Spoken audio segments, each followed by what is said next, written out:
So a lot of times we're actually worrying about details before we worry about habits, and it's tough because I know people want to know the details of what to do, but as I said in the procrastination concept, like sometimes you just need to get started, right? And for most people, it's like building the habits, then worrying about the details. It's not looking at every little macronutrient; it's the habit of tracking.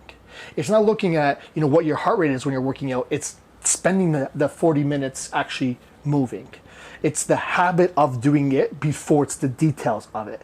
And we often create this paralysis in ourselves that we just worry about the details so much that we can't even get started.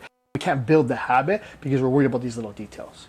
And sometimes worrying about the details makes it overwhelming. You open up your Google and you type in how to lose fat. You should see the nonsense that comes out and like the most ridiculous things that you have to focus on. Some of these things might have a 1% difference. They're details. But there's these grand habits, these big rocks that we've spoken about so many times that you need to focus on first.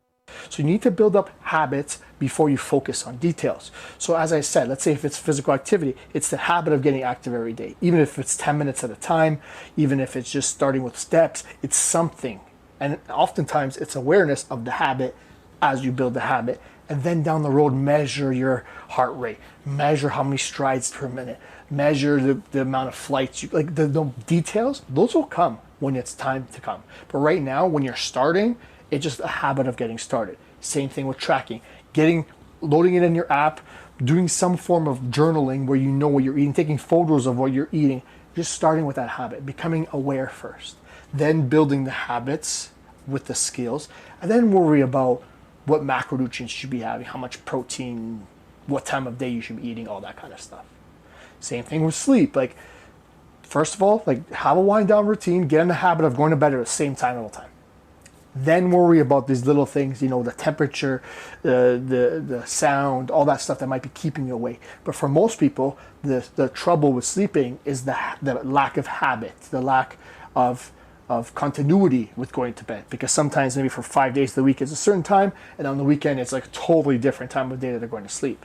So it's the habit of going to sleep by a certain time before it's the little details about how to fall asleep and stay asleep. And that moves forward with every aspect of the big rocks, right? It's the habits before the details. So don't put the cart before the horse, right? The horse is the habits. It starts going, and then you load it up. You have the details, and you carry it on. But you cannot go anywhere without that horse, without those habits. So focus on the horse, get it going, attach the cart, and then you'll be there in no time.